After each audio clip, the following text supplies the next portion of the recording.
Hey everyone, welcome to another episode of the Florida Sound Archive podcast. I'm your host, Jeff Kaiser. And for today's interview, and by the way, the last interview of 2023, I have with me a very special guest. You may know him from the band No Fraud. I have Dan Destructo on. Dan, how are you? It's the best day ever. This is it. This is it. Best day ever. Why is it the best day ever? Because we're speaking and our words will encourage the earth to go on to better things, to move on from these conflicts that we have out there today. But basically we're saving the world. And it's been quite a year, 2023. What's been some of your biggest highlights of the year?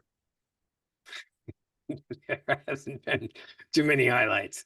We played some shows, those were fun, but and working on some no fraud stuff that hasn't come out yet. So those are all good things that have happened so far.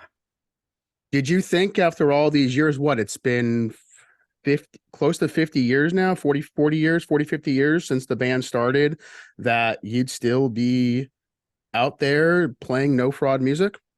No, pretty much like most of us 70s into the 80s punkers, I think we all thought we were going to be dead, for most of us anyway, unless we were nailed to the crooked cross, but that came later in the 80s. What's been your secret to longevity? Yeah, that's I don't know, not much. I mean, I don't drink as much as I used to, sadly, but um I mean, technically I was been a vegetarian for like 40 years, so that maybe helped. A little bit better diet than some of my other punkers, at least a conscious effort to try to have a better diet and some, of course, veganism and all that good stuff. But Yeah. attempts at counterbalancing the party excess with some exercise and special vitamins, special vitamins. Well, there you go. That's the secret. So thanks for sharing that. And so let's kind of take things back. Let's go back to where it all began for you. So where'd you grow up, Dan? I was I was manufactured in New York. I was born in Chicago, and then we got to Florida in the early 70s. So I I got there at let's see, first or second grade, I think, somewhere in there. But So yeah, so yeah, you grew up there, you got there very young. And what did your parents do for a living when they were in that early period in Florida?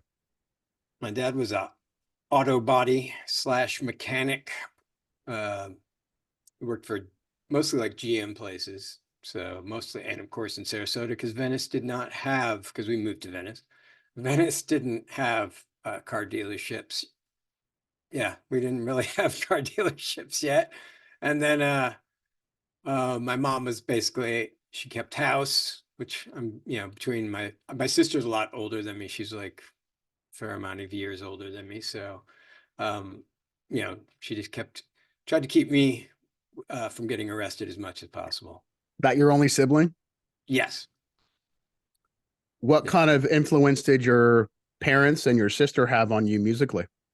Um, some actually, because my mom, even though, uh, you know, they were like super like Orthodox Christian stuff. So I led a musically sheltered life, but my mom played piano and organ and did so in the church. And my sister also was a piano player. So I was exposed to music at a young age, but just not a variety of music, mostly like, church music. And then, um, yeah, within a year or two of moving to Florida, my mom went with some church choir and we toured in a freaking bus because they had to take me because I was too young. So I got exposed to touring at a young age, technically, I suppose.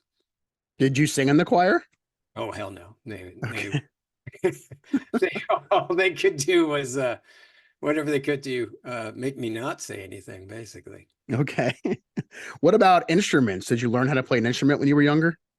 Yeah, I mean, they forced me to play piano, which was horrifying, and organ. I mean, I didn't mind, I would say, playing on the instruments, but they didn't like me playing on the instruments. It was, again, super structured and rigid, and had to get lessons and had to, read sheet music and do recitals and all that stuff. And I didn't, uh, I didn't enjoy that at all. I can imagine. Where did you go to high school? Venice High School, not the best. I was supposed to go to a gifted school, but I did not go, which, I think maybe I would have gotten a better education. But most of the people I know that went to that school didn't have the best social skills. I So see. Yeah. trade-off. And I wouldn't have Yeah. met most likely the people that I grew up skating with and surfing and getting into punk, well, like discovering punk rock through like many a sob story, like through Skateboard Magazine or something. Sure. I was going to ask, you think about your high school years, what influenced you in that period? What were you listening to when you were in high school? There was like a group of us. There's only like 6 of us probably that really uh, skated from like the 70s into the 80s. And so in junior high school, even in a grade school, technically, we started getting into like hard rock, but I couldn't, once again, my parents are super strict. And for me, it was super interesting because I didn't grow up around like rock music much. So I would hear it like on my school bus or something. Um, oh, look at that low end noise. So once I would go over to my friend's house, via skateboarding and stuff, I got interested in all this rock music. So that would be stuff from like the mid 70s. So like, sadly, like arena rock stuff and the Nuge and all those kind of things.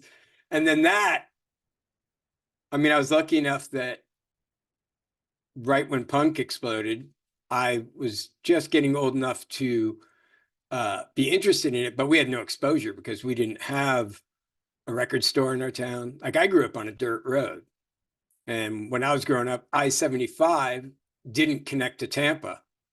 So we, in a way, if you were south of, say, Tampa or Bradenton even, you were in a way isolated. We weren't really connected to Tampa. Like to get to Tampa, we had to drive on US 41, which was all lights and everything, and U 301.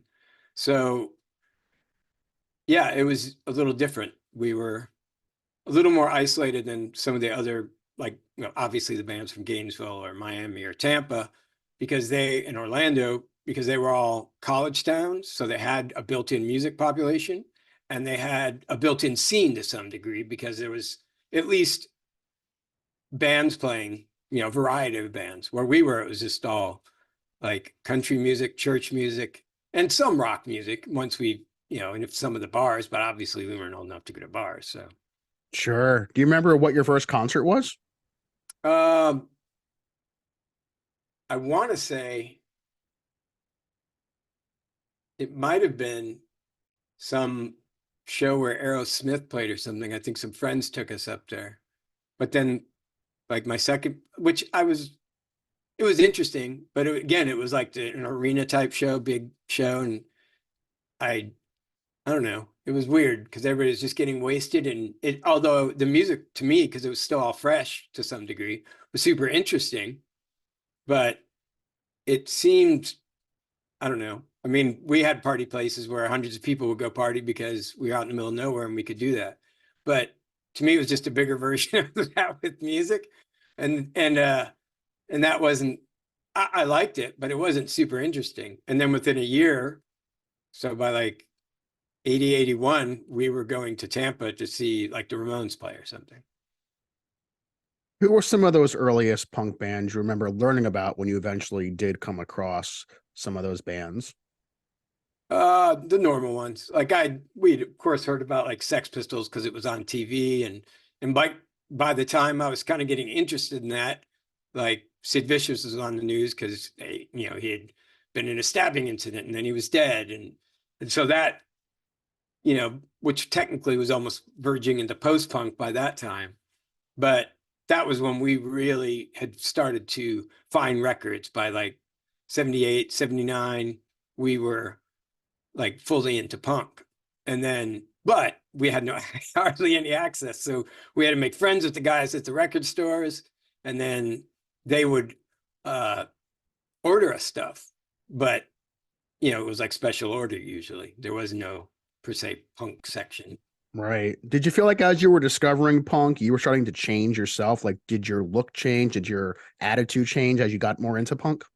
Yeah. I mean, for me, it was all really fast because I'd grown up in such a, you know, sheltered existence in a way that like all of it happened really fast. Like not so much skateboarding. I'd been skating for a few years, but once, like say we were in like junior high or something, yeah, then it just like I was in the rock music for like a year and it was straight into punk. Like it was no, the two for me were kind of merged because it was all new and I was like, be able to like start building a record collection in somebody else's house or hiding stuff in my house because I would get in trouble. So it was all really fast. And then we also started like already because one of the skaters that I skated with was a good guitar player. And we were like, and my other neighbor was into music. So we were like, all right, let's form a band. Because at that time, that was also normal in a way. Like kids had bands because they were into rock music or whatever. And it was not like strange. Like now it's almost a little strange because there's all these other things you can do. But then it wasn't that weird. But to us, like, yeah, we wanted to basically make like a punk band, like almost immediately. Soon, good. I mean, maybe because it was easiest, but also because it's what we were into. Like for us, that was new and emerging. So that's what we wanted to do. Sure. Did you remember like that first Florida band, probably locally, that you were aware of at that time?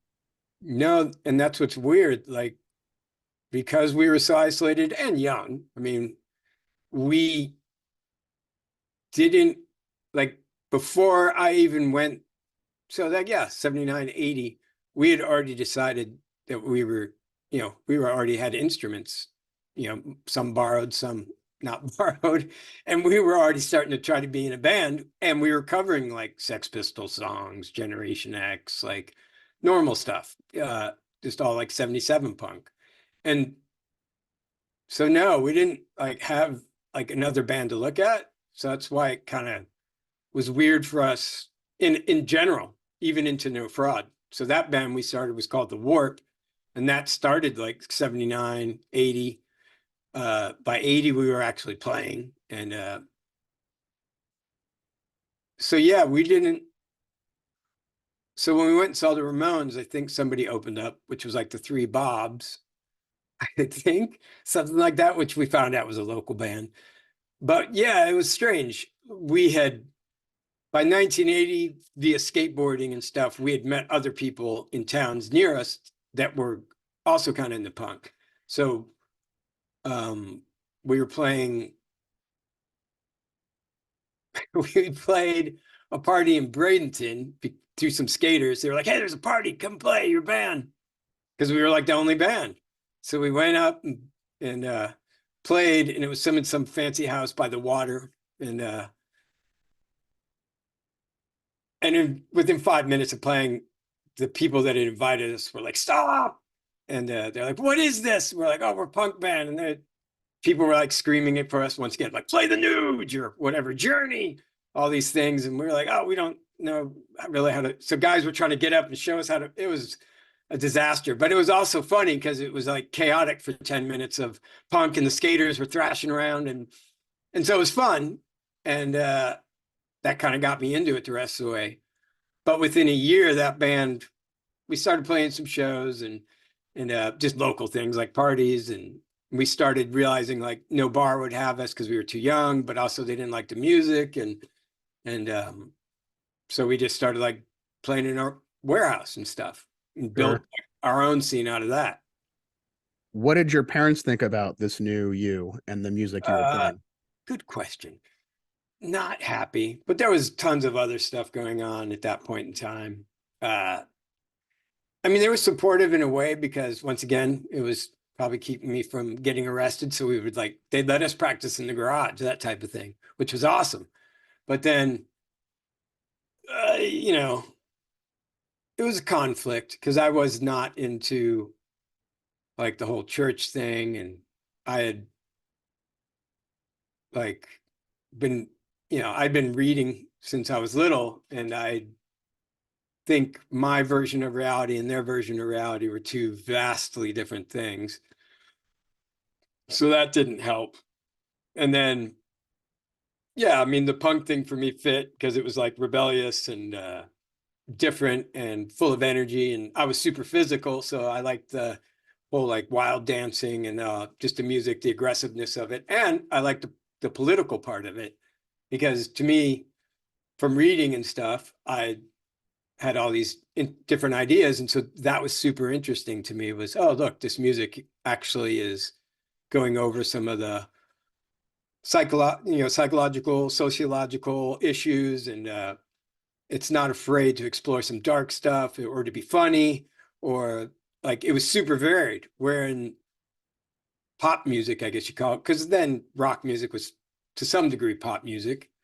They didn't really get into all that stuff. It was tended to be like love songs or, other love songs, requited, unrequited. There wasn't a whole lot of variance in topics. So it got boring to me lyrically super fast. Did you eventually at some point write a love song yourself?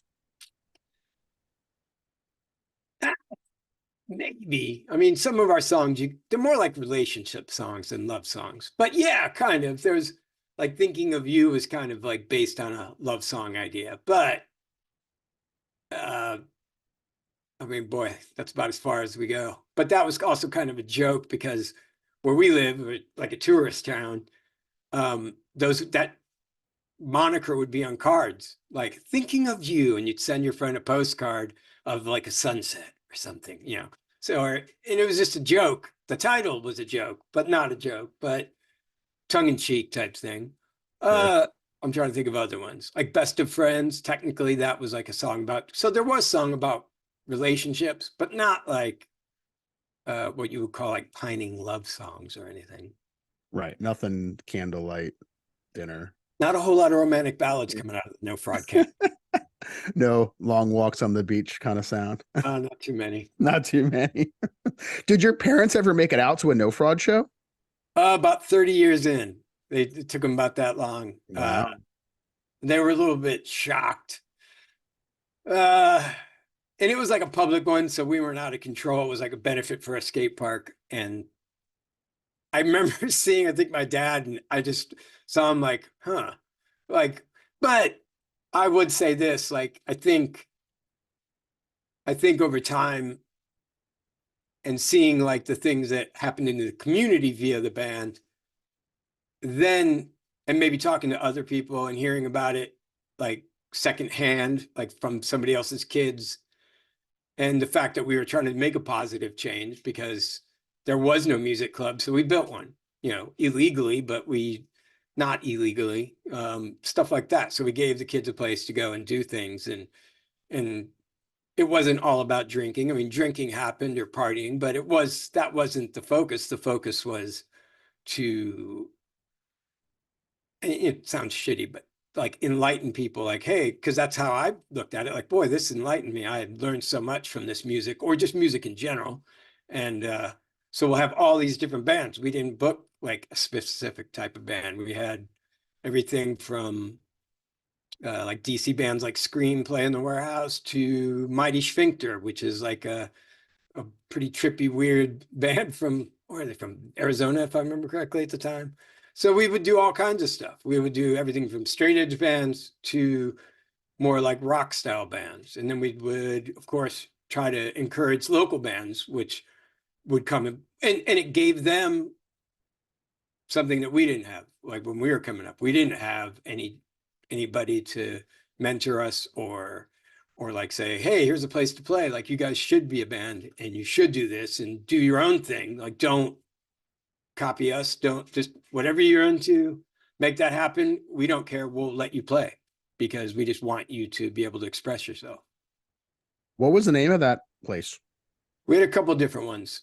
The first one was just literally my dad's work warehouse because they got smart and decided we shouldn't practice once we got better equipment and we're getting louder, that we shouldn't practice in the garage for the neighbors' sake and their own mental health. So we started practicing in the warehouse. And then over a period of time, once we started doing shows, we realized it was impossible because there was stuff in there and we didn't want anything to get broken or stolen. So then we just rented out of our own money the warehouse next to it when it became available. And we built a little stage in there and everything. So it was like kind of like a little venue, real venue, but it was only 20, 30 feet deep. But it at least had a tall ceiling, but it was just a sweat box. So that was just, we would call that, those were the warehouses, the original warehouses. And then we did other ones when we moved it around. We had like Uncle Funky's grunge box. We had all these weird names. Betty's by the Wayside. We had some of them when I moved out by I-75 actually. We built a stage on the side of the house and did like outside shows. And all kinds of bands played there. Were you working at this time to help fund some of the costs that would go into this? Yeah, I mean, we would never keep money if possible. Like sometimes if we were coming up short on rent, we might, and it was like local bands would say, hey, can we keep 25% to put towards rent? But like a touring bands, no, we just give them everything from the door. And the door was always like $2, $3 donation type thing. Gotcha. Who were some of those local bands you remember from that period? Boy, there was all kinds. That's a good question. Off the top of my head, I can't remember them all. There was just so many. 12 cents a shot. Man. Man-made monsters. There was a lot. So would you say that the scene back then was pretty thriving with a lot of kids who were playing music at that time? Yeah, I mean, in our area, which would be Venice / Sarasota. I mean, they're not connected, but we're in Sarasota County. So, I mean, unbeknownst to us, like right when the warp had started, and when the warp ended like 81, 82, and then No Fraud came out of that. In fact, the first couple of No Fraud shows, we basically didn't have a name. So we were kind of bouncing around through names, and we would, some of them have like the warp on a flyer. But that, around that time, there was a band, I think at Fort Myers, which was a good band. It's like a collectible 7-inch. We didn't even know each other existed. Like not until, like you were saying, like until we went to Tampa. So by 81, 82, and we were starting to go to Tampa to see shows, and St. Pete, we would see like UK Subs at the Red Rose Pub, and all that was mostly through skating and skate parks. Somebody would be like, hey, Black Flag's playing. Hey, UK Subs is playing. The Ramones are coming, or so. But through that, we met other people, because at that time, like even if you went to something like Devo, you could tell who was like more into punk, and so you would talk to those people, and that's how I met like Brian from Pagan Faith, and so we like I said, we had been playing, but we hadn't played in St. Pete or Tampa, so that would be. Boy, I don't think we played. I think we played a Fang show in like 83, 84. So we played in Tampa by the Rainbow Wave Skate Park or somewhere around there. And then we played, which came first? I can't remember. I played Brian's house. And that was like weird for us because we went up there. And in our minds, we're like all these aggro skate surf punk guys. We had, like you're saying, we already had a giant scene in our town. Like and BP had just probably started up around then. And so we'd play shows in our town and have 100 kids there. But then, so we go up to this thing, and there's the same thing, but it's way more variety. Instead of being all surf skate punks, this is like some lot of 77 style punk still, a lot of goth punk kind of cats. And so it was cool. We were psyched, like, oh, there's all these different people and all this different music. And their bands were playing, and which we liked. And then we played, and all hell broke loose, like in this driveway.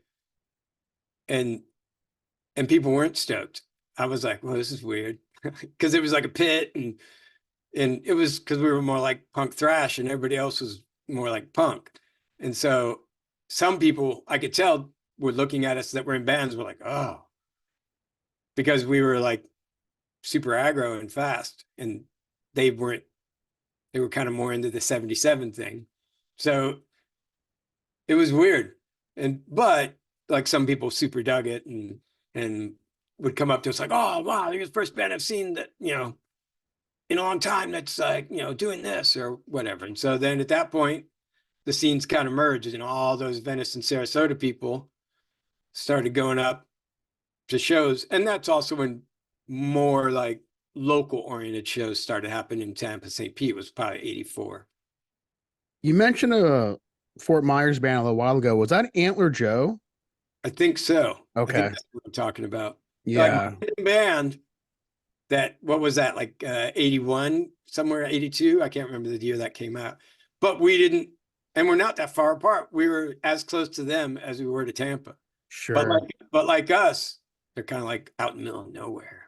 Yeah. That's the only punk 7-inch from that period I'm aware of from Fort Myers or from the Yeah. southwest side of the state. So that's And it sucks because by then we were already starting to do like, by 82, we were starting to do like little shows. So it would have been great to have them come up, but no, like once again, it's weird that from like Sarasota, maybe even Bradenton, but basically Sarasota to Naples at that time was, I mean, Naples, they could at least get to Miami quick, but say Sarasota to Fort Myers, you were kind of like nobody cared. It was just like, and rightfully so, considered a bunch of rednecks.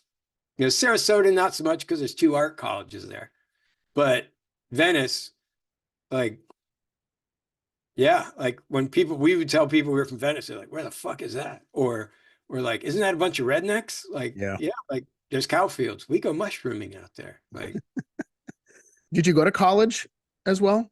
no, I do have some, well, technically yes, but not to any fancy college town. No. Okay. Okay.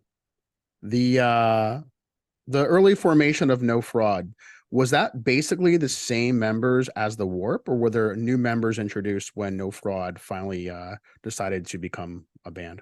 Yeah, the original version of the Warp, which would have been like 79, 80, was my neighbor Lee Lyman, once again, another skateboarder person. My friend Tracy Thompson, also another skateboarder, good, really good guitar player. He was like the guy that made the band functional because at least somebody kind of knew what they were doing. And then I was going to play guitar, and my other friend Jason, who would later be in No Fraud, he was going to be in the band, but just never followed through.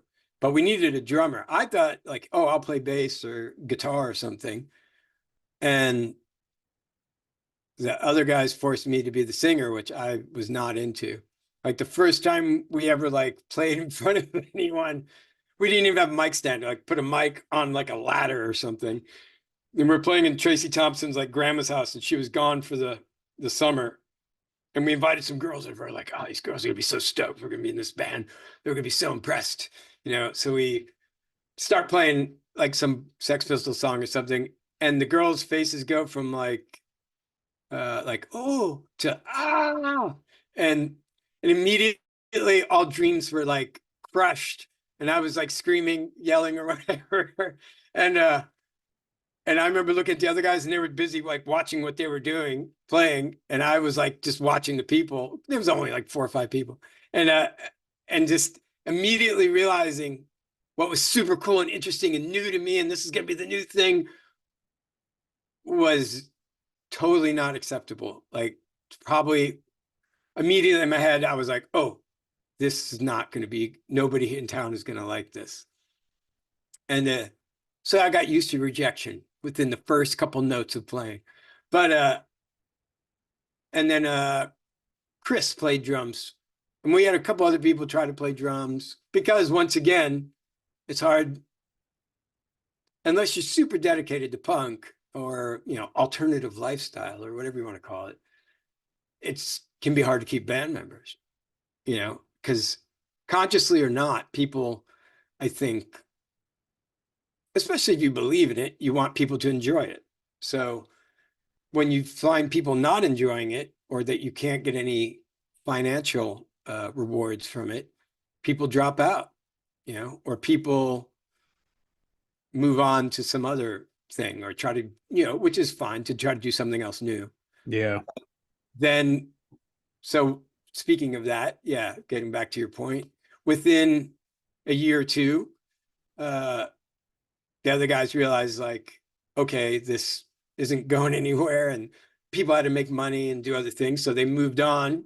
And Jason, again, had tried to, he'd kind of bounced around, maybe practiced a couple of times with us. So when that band kind of fell apart, and the other guys went on to be in a rock cover band and get paid, and the guy that actually recorded our first No Fraud demo, even the garage demos, this guy Kirk, he formed a band with Tracy, the guitar player, and they went out and did their thing.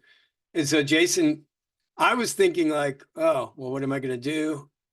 I don't know if I, not so much didn't want to be in a band. I just had a lot of other stuff going on between skateboarding and surfing and maybe, yeah, college and all that stuff. Wasn't sure what I wanted to do. And Jason kind of pushed to like keep playing music. And by then, a scene had kind of popped up. So Jason and I found all these kids under us that were a grade or two below us that had gotten into skateboarding and stuff. They were all getting really into punk, like right when this was happening. Because when the warp ended, we still, I mean, people would come, but it was more like a party. When the kids under us, a couple grades under us, came, they were in it because they liked the music.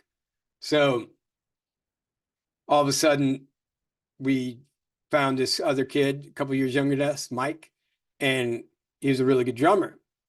And he was messing around with this other guy, Terry, and they were starting to form a band because I knew their Terry's older brother.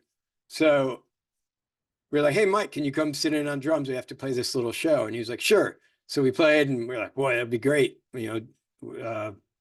Man, would you think about, now my wheels are turning and Jason's pushing it forward. And I'm like, okay, maybe we should do this. So that was the first version of No Fraud. So it was Mike Schenken on drums, myself playing guitar and singing, and Jason on bass. So, and we started getting decent response. And that's when around then is when we played the Fang show. And this guy, Dave, that I knew from skating, he was super into punk, and I think in the same grade as Mike. So Mike and Dave were friends. We're like, hey, this guy wants to play guitar. And we started writing songs, because at that point I'd written a fair amount of songs, but I wanted to play faster, and some of them weren't functional. And so Dave and I started writing songs together, and it was going really well. And then I wanted two guitars, and so we got Terry to come and play. And that was the lineup off and on for the first, from like 83 to like 84, 85. And by 85, the end of 85, Dave had, because Terry and Dave didn't get along because they both were, type A personalities, or you want to say, including mine. So it was like a battle. And at some point, Dave just like decided he didn't want to do it, which was understandable. But he had helped write, I'd say 4 or 5 of the songs off the demo tape, demo tape number 1. Yeah. And we didn't know, because around this time, this is when we started learning, like, getting Maximum Rock and Rolls and stuff, because it had just come out. We'd gotten the record and realized that, hey, they're going to make a magazine or whatever. And then we had submitted stuff to the first Maximum Rock and Roll record before that, through people had told us, but our recording, we totally was just total bootleg, like in our room through a boombox or something. It was like, okay, but they were like, hey, it's, normal letter, like, this sounds pretty good, but you guys should go into a studio. And that's when we started realizing, like, oh, we should probably go somewhere to record. And this is like, for me, 4 or 5 years into playing, almost like, oh, I guess I should go into a studio. But before that, because we were so isolated, I'd never really had that thought. What was the intent behind sending the demo to Maximum Rock and Roll? Was it just to get it reviewed, or what were you all thinking when you were sending it? Well, the very first thing we did, like I said, was just because we were told from other people, because this is when we had started playing out, and the scene by then, I was like, what, 82, 83. We, like I said, we started meeting people. We started going to more shows outside of, obviously, of our own town, and bigger bands. And, the word was out in the scene, which is kind of weird to think about now, because there was no like internet or anything like that. This was all like word of mouth and from people booking bands, and in some zines obviously were out that hey, Maximum Rock and Roll is going to put out a record. So we submitted something. And that's, like I said, that's when we realized, like, oh, we need to like learn how to record, and this is a whole process. Like we should have gone to a studio then, but also there was no studio in our town. Right. There was no, so it wasn't like it, which is what people don't realize. Like, if we had been from Tampa, that would have, somebody probably that we known or would have met or been through rehearsing would have been like, hey, you need to go over to a recording studio. But we were so like ignorant of everything and how everything worked that, I mean, we were DIY, not because we thought of it as an ethos at the time. It was out of necessity. What was the first actual studio you remember recording in? The one for the 7-inch. As I'd said, this guy Kirk Henderson had gone, even though he formed a band with my friend, my old guitar player. We were all still friends, and he liked No Fraud as it emerged, and then he went to recording school. So the first batch of recordings, we'd bought a 4-track, a higher end 4-track cassette machine, and that's what so we'd started learning recording through him. And then he was talking about building a recording studio, either in his parents owned an orange grove of all things, and they had like some buildings, and he was talking about maybe building a studio, but he's like, hey, I'm going to buy this 8-track machine instead of, because we'd started looking for studios at that point. He's like, why don't you guys just come record with me, and I'll do it for free. So that was a very good incentive, and you guys could come and record. And he had helped engineer those first ones. He's like, hey, I really like these things. And we were thinking like, boy, this is it. And he was like, no, we're going to do way better than that. But so some of those tapes had leaked out, and that's where that 1984 Revolt album came from. Was we initially thought we were going to make a demo from that in 84. But when he was like, hey, I'm buying all this stuff, like, let's just put it off a little bit and we'll do an 8-track recording. So we still had those master tapes, luckily, and that's got remixed from that. That's where that album's come from. But the actual first release that we did came right after that, and that would have been, we recorded in like 85, early 85, and then it was put out like mid 85. And that, by then, like, the scene had kind of exploded in Florida, largely by then. It became a little more mainstream. And that one we did send to Maximum Rock and Roll. Was it this one here? Right before that, there's something called Demo Tape Number 1. Okay. Yep. Rave reviews. Yeah, that's a great tape. That got, and then right after that, that 7-inch we recorded within whatever, 6-8 months from then. And that we did record an actual studio in Sarasota, which that building got demolished years ago with this guy, Doug. And that was like our first, what you would call somewhat proper studio experience, the 7-inch EP. Yeah. Do you remember what that cost to record? Not much, but it was, we did it in basically, we recorded it in like 2 days. I think we tracked all the instruments and everything in one, and then we went back to the vocal work. Some of the vocals might even been done live, like out of the control booth. And then we went back and mixed it. So it didn't cost too much, like Yeah. probably under a couple $100. And who were the guys behind No Clubs who put out the 7-inch? They, it was interesting. Like I had known Tony Fujiato from going to like clubs in Sarasota, Tampa, and Sarasota, Bradenton area. And he eventually, or even then, I think he might have worked at a record store, which by then, as I said, we were, putting our demo tape in stores, going and trying to find other stores that had different punk records. And he was, he understood what was going on. And then over time, he and his friend Dave started doing shows, some of them in Sarasota and stuff. So that was cool. Like they were doing events, which when we were all kind of already doing it, but when you're in a band and at that point we were super busy and doing some touring and stuff, it gets hard to like consistently book shows when you're not in town. And then also he had contacts through the I guess through distribution. So he was able to do a way more professional job and started booking like bigger bands, which is great.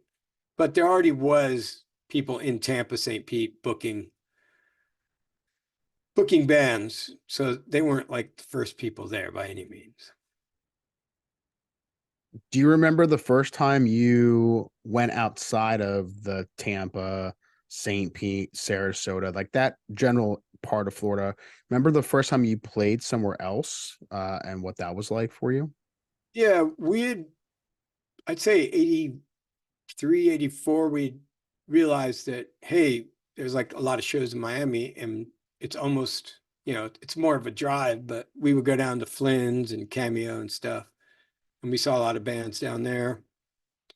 And that's when we started meeting all these other promoters. So then we started like giving them our tape and people started, booking us out. And when the reviews came out and of the first demo tape in like 85 or whatever, all of a sudden we started getting all these record offers and booking offers. So people started, and some of them already knew us from us booking bands into the warehouse. So, I mean, we'd already started playing out, but yeah, when I'd say like the first real tour, like where we got out of the state of Florida was, I want to say it was 86. And by 86 and 87, like we were already going to like Canada and stuff and playing just on the demo tape, like before the Right. 7-inch distribution, which I mean, it had gotten, honestly, it did get really good reviews. So everybody was trying to get the tape and we made like 2,000 of those things at least. And we were like letting other people copy them and make their own versions because we just wanted the music to get out there. So people knew who we were, even though we didn't have a record. Describe the difference between when you got to Miami and the Sarasota area in terms of the music scene. What did you notice when you were there? It was, like I said, when we played that show in Brian's Yard as a playing band, it was, yeah, I mean, honestly, we were like most of the kids that obviously were in the punk weren't in the rednecks because we knew what real rednecks were. I mean, we'd meet people in Tampa talking about rednecks.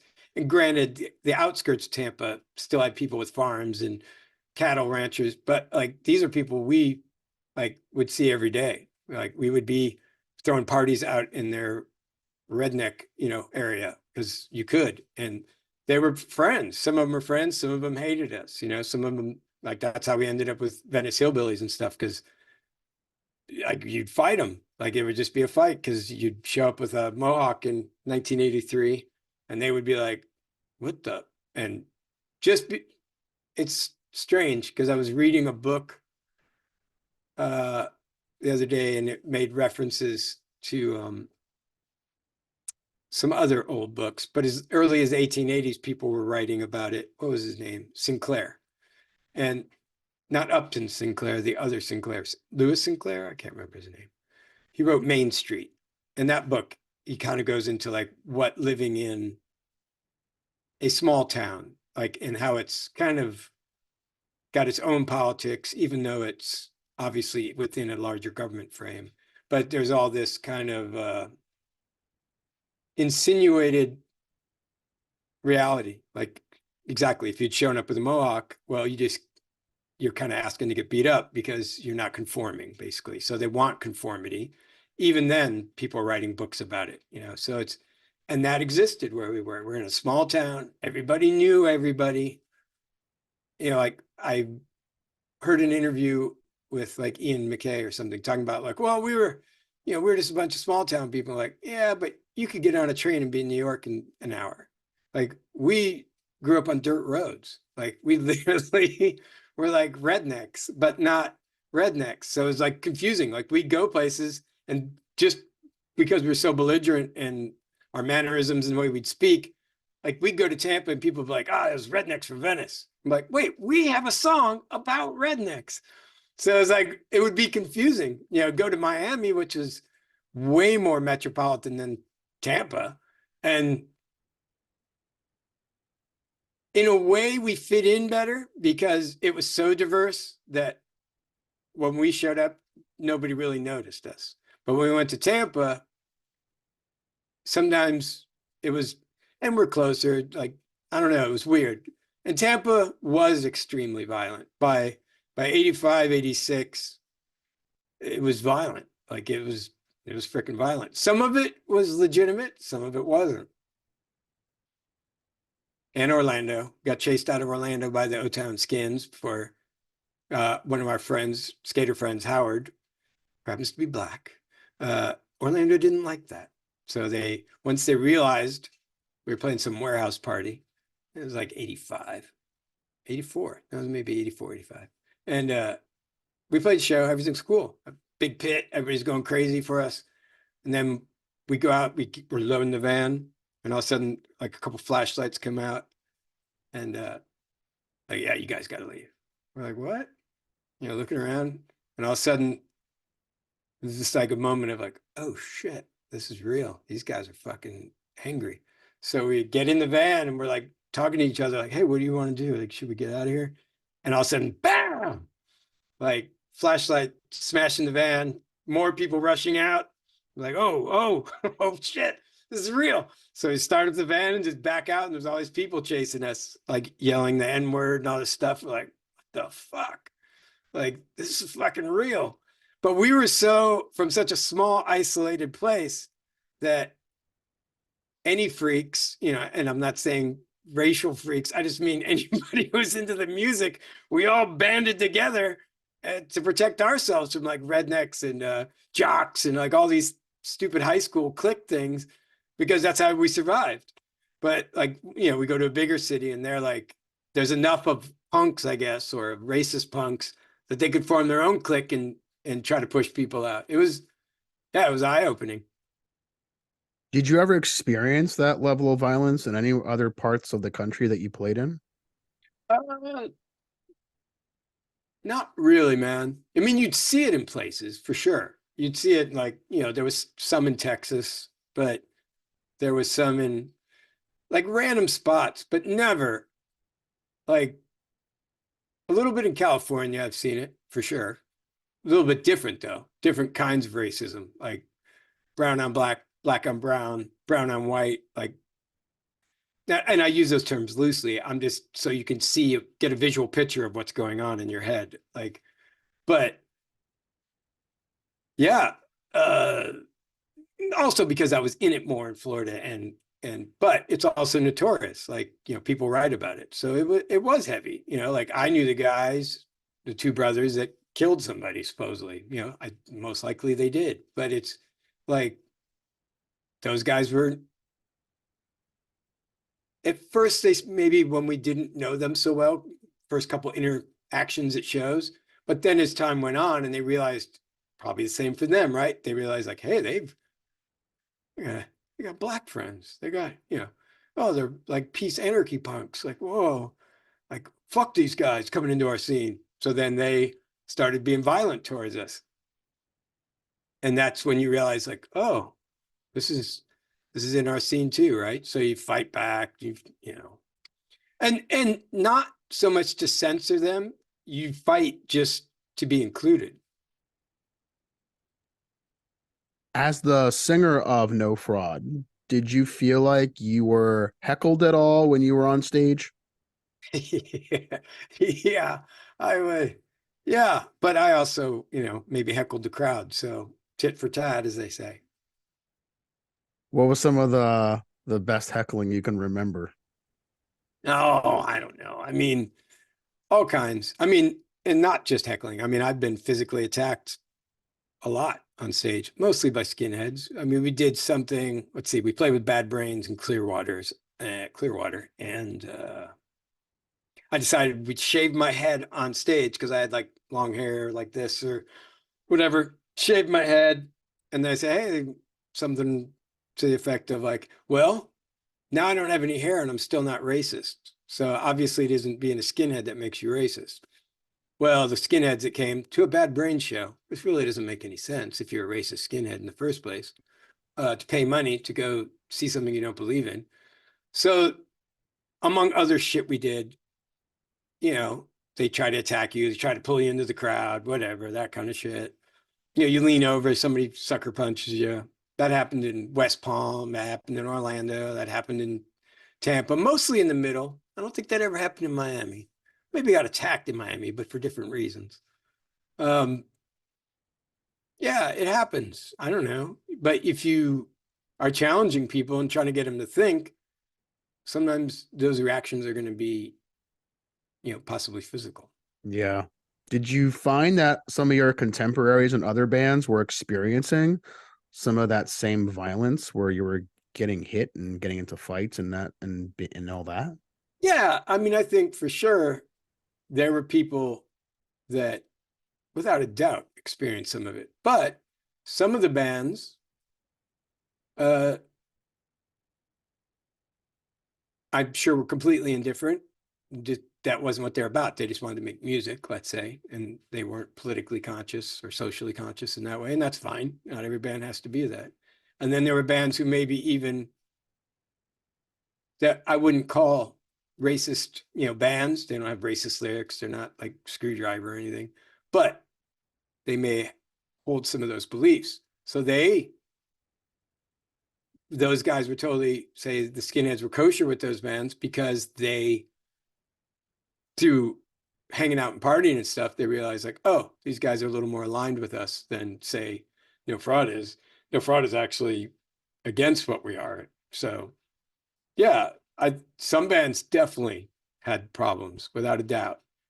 Uh, would get, I mean, maybe not as much physically attacked because I was fairly physical about it, but they would get shit thrown at them, and attacked or yelled at. Yeah, yeah. I mean, now that is not what happened to Black Flag when they played the Cuban Club, by the way. That was completely different. And I I, supported that attack, by the way.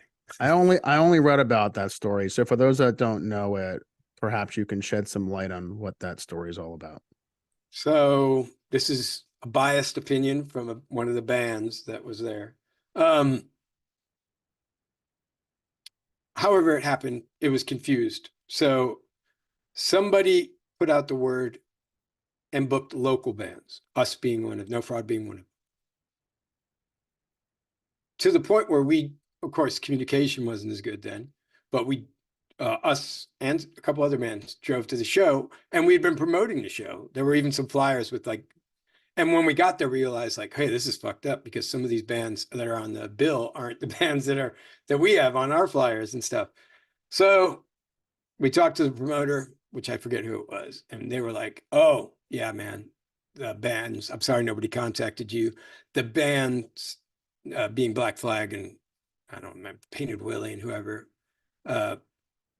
Saccharin Trust, which I met later and they're totally cool. But so we go, they go like, hey, if you go over, because I know a lot of people are, this is when you could park in the parking lot across from the Cuban Club and hang, people would party, you know, and they could tell a lot of people were there to see the local bands. Now, whether that was intentional or not to bring out more people, that's where our song "Fuck Your Shit" came from. It was actually from this show, but because the promoter basically was like, "I don't know what's happening," one of those things. Can you guys go talk to the band and see if they'll let you play beforehand? Because they could sense, because the word was out, like, hey, all the local bands are playing, so people started getting rowdy outside the venue. So we go over and knock on the window to the Black Flag band. The window rolls down and this like fucking hippie music comes out of the van. And I don't know what it is. I'm just like, whoa, this is hippie music. I would learn later that it was a live Grateful Dead freaking tape, like how they all like to live tape the show.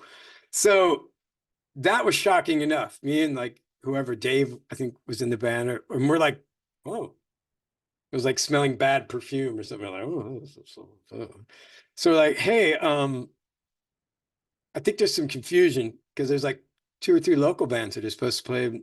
They're all here and they have gear. And the promoter said that we should ask you if the local bands could play before you. In fact, we'll try to start the show early. We'll all play like 15, 20 minutes each, just so we can play. And there's a lot of people here just to see us. So, and then in the van somewhere, you hear a voice go like, what are they saying? And look back into the dark recesses of the van and like, oh, and they're saying that there's local bands that want to play.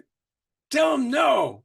So like, yeah, I can hear you, man. You're like 3 feet further in the van. Okay. So we're like, yeah, look, it'd probably be a good idea. They're like, no, sorry, dude. Like roll the window shut. So we like walk back over and we have to inform everybody like, yes, it's not going to happen. So everybody's like, oh, that's fucked up. So now everybody's a little more riled up and people are starting to show up in mass. And they're like, wait, the local bands are playing, what the fuck? So everybody goes in. I think the promoter lets us in for free or whatever. And so, because we obviously papered the fucking show for him. So we go in and the bands are all just like, this is like when hardcore was peaking in Florida. So this is like 84, 85, 84, 85. So hardcore's peaking. All these punkers are there to see like some classic Black Flag, first 40 years shit. And and all the bands that play are like experimental SST shit. So everybody's like, what the fuck is this? And so the crowd's like angry, first of all, that they don't get the local bands that are playing. Now they're getting bands that they don't want to see. And it's all like styles of music that it'd be one thing if you went to a show expecting it, but they went to the show not expecting this. So now they're more pissed. They're all drunk. Shit's getting thrown around. Skinheads are there too. And instead of like arguing with everybody, they're just pissed with everybody else. So Black Flag gets up finally. They're playing. They're like 10 minutes into their set. It's all like, drink a black coffee, all this stuff. So, maybe okay. Like people are like, and then Greg like comes forward and his guitar cord is so short that it pulls his amp off, head off, it smashes, boom, they can't play. And somebody's like, hey, get him an amp. And so they try to use like Saccharin Trust brings theirs, and we're talking about going to the van. And they're like, no, it has to be this amp. So he's literally trying to like fix it on stage. And now shit's getting thrown on stage. And this guy who was like a roadie for Black Flag, might have been Spot, might not. But all of a sudden, he's in the stage at the Cuban Club is roughly chest high. It's kind of tall stage. And people are starting to climb up on stage trying to help. And all of a sudden he has a hammer and he's like waving it around, like kind of banging it on the edge of the stage to stop people. So And now they've been getting heckled and shit thrown at them for like 5-10 minutes. And the word has gone through the crowd that they won't use another amp, and everybody's like, fuck this, this is that. So they grab the guy with the hammer and pull him into the crowd. And Henry reacts and is like trying to kick people. Grab Henry, pull him down. Everybody's just fucking slugging the shit out of these two guys, wailing on them. Like there's nobody really trying to break it up. Initially, I was like, oh, I'll try to break. Nah, fuck this. So now everybody's just slugging each other up in the front, wailing on these guys. And they had a shitty attitude. I'll just be honest. Black Flag, like they weren't playing to the crowd, which is fine. But then, and they were also talking shit, like, and so it escalated. And instead of, I think, being used to being in some safe place where they had control, they were not in control. And they quickly learned they weren't in control. And they got the shit beat out of them. And that, that was that. It happens, I learned the same lesson. Like, yeah, there's a point where you're going to push it over the edge. You have to be aware of what's going on around you. And if you're willing to do it, make it for a good cause. Not right. There was no cause at that point. It was just pretentious bullshit. Yeah. How did the bouncers act back then when things like that would happen? That was before there was much for bouncers. Honestly, because it hadn't really been that big of a problem. Most of the violence was self-contained. And like I said, like there were people that were sick of like the skinhead violence. So we would just grab together, either beat the shit out of the fucking violent people and then throw them out ourselves, or just say, hey, leave, or get your shit together. You can sit in the back and watch. If you do this shit again, beat the shit out of you. But once it gets to like 600 or 700 people, you don't know everybody. It's harder to contain that shit. And then because of things like what happened at Black Flag, then they started using professional bouncers. At what point did law enforcement start to hang around some of these shows? That show, they called the cops because people were trying to attack the van, and it went outside at one point. So yeah, that, and then once the cops had an idea of what was going on exactly, then they just kind of hung out and waited. Now, whether that was between the bookers and I don't know. I mean, we were all still booking our own small shows to some degree still, as also we had never experienced like working with bigger promoters who don't give a shit about the bands quite often. They're just out to make money. And that sucks. Not all of them by any means, but there is that aspect.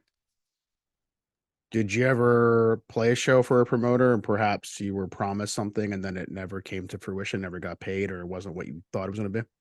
Oh yeah. But because of that experience, which we were lucky, that was early, like when we started to get, popular or whatever. Like, oh, not everybody's like in the scene. Like, okay. Like, and even, I mean, they may have believed they were in the scene, but obviously they weren't, because somehow communication broke down. Like, we played with Todd from FYP, got us on a show of all places at the Whiskey A Go Go in LA. This is a famous one. And it was a little festival thing. And were partying really hard out in the back parking lot with Raph from the Crumbs and Johnny and the boys, Emil, and we were all partying hard. Chuck had disappeared partying somewhere.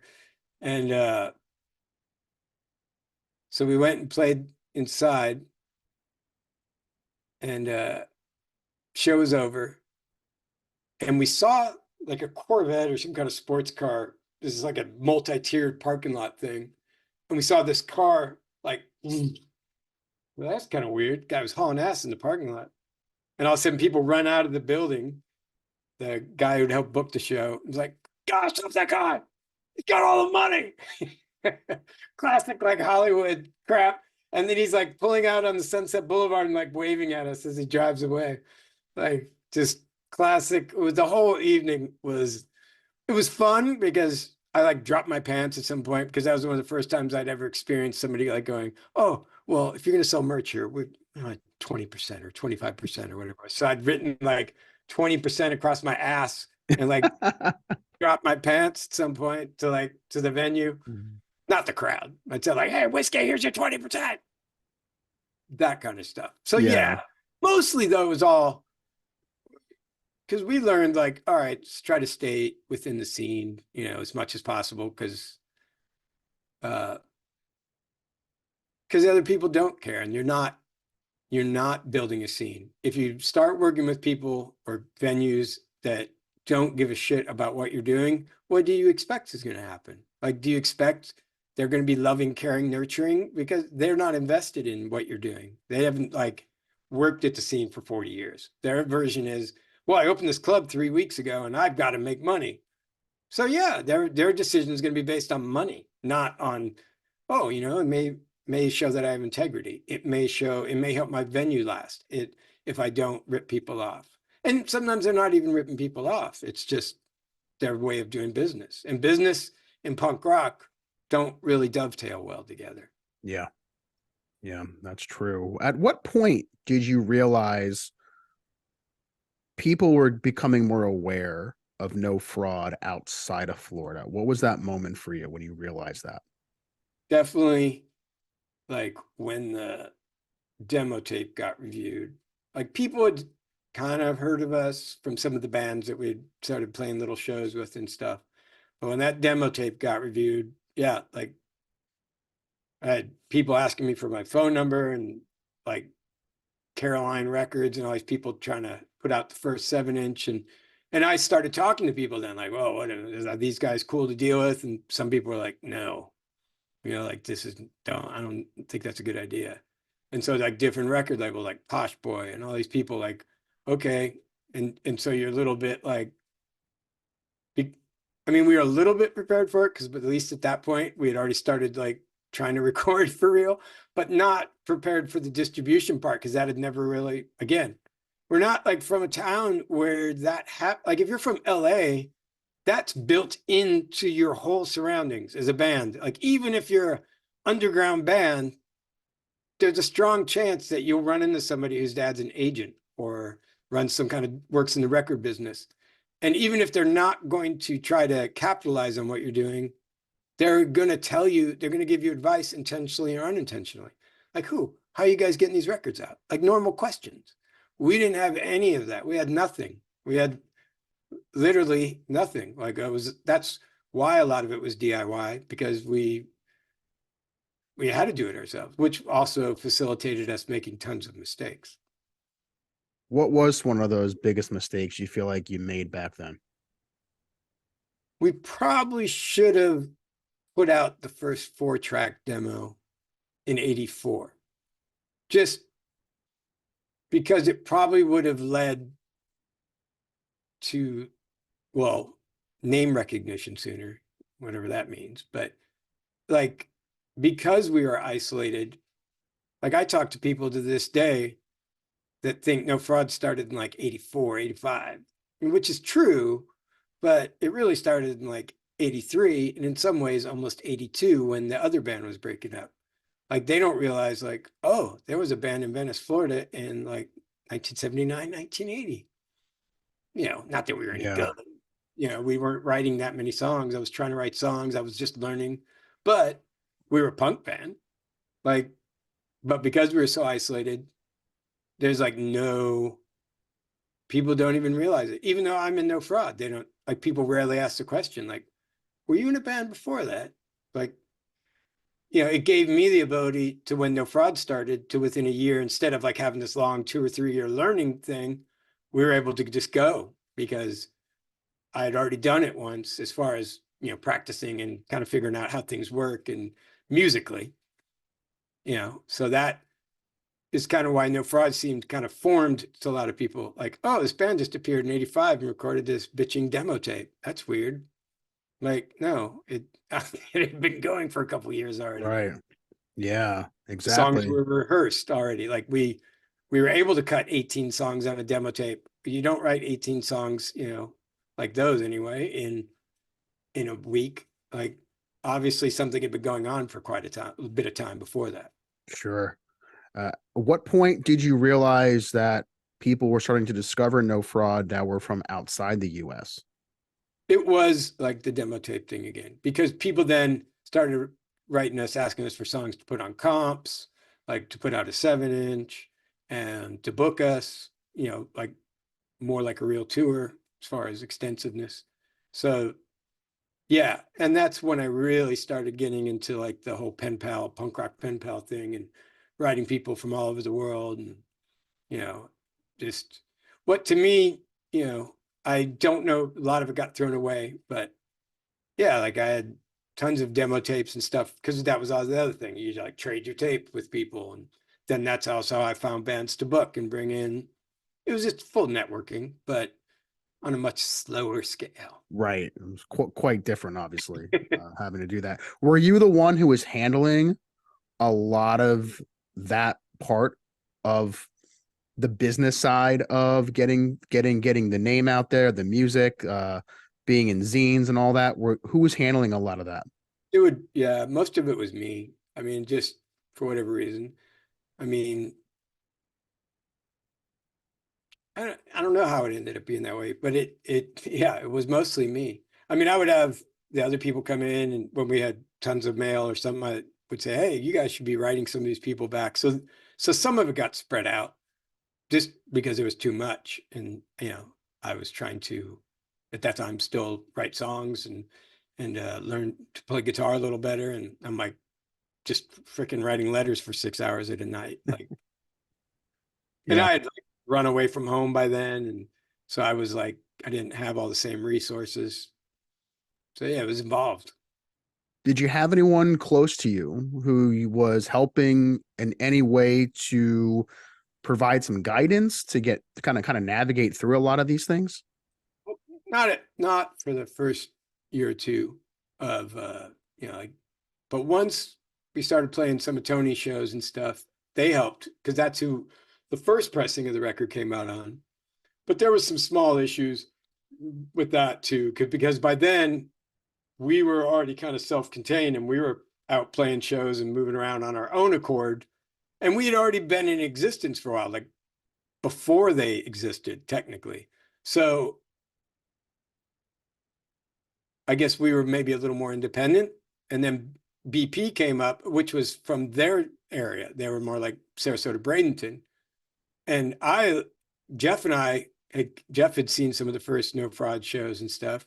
And I one time, like, because Jason would occasionally quit the band, was like, boy, it'd be cool because Jeff plays bass, I was like in my mind thinking maybe, but by then he had gotten BP together and they were going. And so No Clubs was primarily using No Fraud and BP at a lot of the shows, which in my mind kind of sucked because once the shows got bigger and were moved into St. Pete and Tampa, I was like, well, that kind of sucks because I know there's a lot of bands up there that are from there. Like, why aren't we using some of those bands? As we did, they did, not me. I didn't really have much to do with it. But yeah, so I was in with the No Clubs thing, but at the same time, I was not in because I was like, I'm not sure how this is going. I mean, it's benefiting me, but we were also technically probably the bigger band from the area. So I understood why they were using us because we draw people. And we would draw people from not Tampa. Like we would bring up another whole crowd from Sarasota County. So, but then Tony was the one who was like, hey, I have distribution because by then I think he had his own record store. So I'm in with all these distributors. You guys need distribution, which I was learning about. I'm like, yeah, I'm tired of making tapes. Like, this is crazy. Like, so he was helping us. And that was awesome because it took some of the pressure off me. But then there was conflict because he was like, well, I'd rather you guys do a whole album. I'm like, oh, we just did this whole tape. Like, we'd rather just put out a 7-inch and knock it out, get it out there. And then, but he's like, well, I got BP recording too, and they're going to do a whole album. So how about we just put out their album and then we'll put out your 7-inch? And I'm like, yeah, but we're already done recording our 7-inch. Like, that doesn't make any sense. Because we were also like, let's just get, keep the machine moving. Right. And so that, again, conflict. So you know, we made 1,000 records with them. We forced them to put it out before that, and they weren't happy. So, you know, then they were like, well, we don't know if we want to press another 1,000. I'm like, we already sold 1,000. Like, we should be pressing another 1,000. Like, the hard part's all done. Like, making the record is the easy part. But, you know, they were also trying to take that money and then put out the other record. Like, I understand what they were trying to do. But at the time, we were just like, we need this shit. Like, why aren't we selling more? We already sold out. Like, we need more records. So that's why the second batch, we just did it ourselves because it was like they weren't gonna make them. So Sure. Yeah. there was like some conflict, but they did help us a lot. Like you're saying, guide us through some issues. Right. You mentioned BP, Belching Penguin, for those that aren't aware. Describe what it was like seeing that band back in the day for those that never had the chance to see them. The first version, which I liked maybe because it was different, you know, from what we were doing, to some degree. Like I liked, I'm trying to think when we saw them. It must have been 84, 85, maybe 85, somewhere in there. Was just Jeff and Ron and God, I'm sorry, I can't remember it right now. I'll remember it while we're talking. But it's a 3-piece, and they were kicking ass. It was cool. It was different. Jeff was saying he had a kind of different voice. And it was, you know, but there had always been, long before the punk thing, like a Venice-Sarasota rivalry. We were the rednecks and Sarasota was the fancy college-y town, but, you know, little tiny colleges.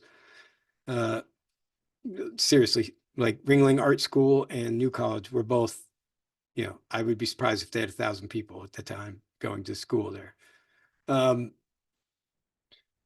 there was, but it is an art-oriented town. There's Ringling Museum's there. So they were like, you know, fancy, and the people 10 miles south were rednecks. And so there was just that rivalry in general between the towns. And then when each one had a punk band finally, then it was like, you know, the rival punk bands. But I love Jeff, and we always have gotten along. Eric, I see, I knew Eric was a guitar player. And we were super tight. But then, you know, then people decide they like one band more than the other. And then there's like a mini pseudo rivalry. But there was, you know, I would have them come play our warehouse and stuff. There was like no rivalry, right? You know, I thought the lyrics were cool, like everything. I had no problem. But, you know, people become fans of one, or it's in their town and they decide to have like hometown loyalty or whatever. But yeah, great band, fun. Oh, I always had fun. When I think of that area and that part of Florida and labels, Stiff Pull Records would be the first one that comes to mind. What are your memories of Stiff Pull, and how important was that label for the scene? Stiff, incredible person. I had met him years and years because he was in the scene. Him and of all people, Scott Burns and some other people, which I didn't really know. You know, Scott Burns wasn't Scott Burns yet, you know, death metal engineer. But and some other cats, which some of them I remotely knew from skating like in Clearwater and stuff. So like Stiff started dating somebody from Venice, and I saw him somewhere randomly in Venice and was like, what are you doing down here? And so we started talking. And then he's like, you know, I always liked your band. You're like the best local band. Like, you maybe I could put out a record by you someday. And this is like probably in the late 80s. So we were trying to record, and the band had reformed again already. We had gone through some shit, and so we were in a big studio in Tampa. Oh no, Clearwater, I think. And Pete J was playing guitar, and so we're trying to take it serious and getting a good recording. And then we just weren't stoked, and some other stuff, like the drummer had quit, and again, another drummer. And this recording was kind of laying there unfinished. So I was like, oh man, that'd be a good thing for Stiff. So at some point we remixed it. And I think Scott was involved, but we knocked that out, and Stiff put that out. and that was awesome. You know, it was cool to have like a record with Stiff, and again, somebody I'd known for a long time and had been in the scene. So for me, it was like perfect. And then he just kept going. And then Walt, who became our drummer, ended up printing all that stuff for him. And we were, you know, to us, it was just like our friend and our family. And he put out tons of cool bands from, you know, not all of them local, but the majority of them local. And it was good for the scene because that was kind of a point in the scene where things had kind of, there weren't so many venues. There was stuff going on still, but other stuff had overtaken it. Like by the time he got rolling, like grunge was huge or something probably, and it was just good. Like he helped expose the Pink Lincolns to a lot of people, stuff like that. It was good. How important was a band like Pink Lincolns to be also a contemporary from the area? Yeah, like I had known Dorsey from like other things, like back in the day. And one of the people who definitely I feel probably didn't like No Fraud. Dorsey was definitely old school punk. Um, but I like Dorsey's bands. They were all rad, like even his new wavy stuff. It was all good. And then and like Rat Cafeteria stuff, awesome. And then um I got the demo tape from Chris or something, and was like, "Well, this is rad. This is a cool band." And then I like was trying to figure out who was in it and everything. We got an original demo, which might have been 85, 86 too. And then I was like, "Oh, this is a good band." And they kept going and going, and then like they got popular, but it was kind of like connected to like bands that I wasn't super into. Like I was friends with Ben, snail mail friends with Ben from Screech and Weasel. But at one point we decided we just didn't like each other or something, or didn't like each other's bands anymore. Like once that was weird. I don't know what happened. But it was nothing bad, just like whatever. And then so like whatever like Pink Lincolns went and did, it just wasn't like directly in my world anymore. Like I was more into like thrash and that was also when the scene magically kind of exploded in a pop punk frenzy, which I just fucking I detest most of that music. So it's not my thing. Like uh I like punk because it was like all the things we said a long time ago. Political, aggressive, angry. It does stuff that other music that especially at that time didn't do at all. And to a large degree still should. But now punk is that kind of acquiesced and has gone on to be kind of pop in a way. Like Green Day to me is not especially now, is a pop band. They're not a punk band. Like they're a weak version of Cheap Trick to me. Like it's not punk. Like I get that they're decent dudes and they donate money to cool things. I'm not saying they're bad people. I'm just saying the music isn't dangerous in any way. And punk initially was extremely dangerous on many facets. And what they do is just kind of like, meh, you know. Were there any Florida bands, especially from the area, that may have made that pivot to a more pop sound that Yeah, that you kind of gave a pass to? Like, you know what, I kind of do like this, or I like what they're doing. Was there any band like that you can think of? yeah. I should, maybe rephrase. I don't like think their music doesn't have any merit. It just doesn't do anything for me. But it also is kind of generic out. Like you can hear, and you could say the same thing about thrash bands. There's like a formula to it, and then there's a thing. So when I hear like you know, Antares processed harmony vocals, or it doesn't do much for me. But like we're good friends with like say Less Than Jake, which was more of ska punk than went pop punky. But like Vinny tried out for No Fraud, and he said no, sorry, Vinny. But then he Why'd you brought tell him? Why'd you tell him no? Why did he not get he chosen? he just couldn't play what we were doing, Hmm, and not in a bad way. It just wasn't his thing. And sure. then, but he brought us help bring us Walt. So So you mentioned Scott Burns a little while ago. Did you ever have the opportunity to record at Morris Sound? Yeah, yeah, it was awesome. I mean, I probably should have been more mentally prepared for it, but I probably wasn't as into it as I should have been. But I mean, now I appreciate it. But he's an awesome engineer. I think where the band was, it was a good idea. I just probably could have done more to make it a better recording. But yeah, there's some stuff out that we did with Scott. Um, it's on the Six Pack to Go, which is the Babe Watch CD. So he did a lot of that, and some of it we recorded ourselves and then brought up, and he fixed it up, and um, some of it I think we recorded all ourselves. But there's definitely like 8 songs where he engineered them and did the best he could. Like I said, there's things that looking back, I was like, oh, I wish we would have layered more guitars or stuff that maybe he would have been better at, like play to his strengths instead of like trying to do our thing. I think on that Babe Watch 7 release, your head's on David Hasselhoff's body. Is that right? Am I getting that right? Walt got that. I I was one of the I was the Australian guy or something. Okay. Walt was tall, so he got but Greg, since he was new, he got the girl body. There you go. You can still see Pam Anderson, though. No one got her body. Looks like she was still Pam. No one messes with Pam, baby. There you go.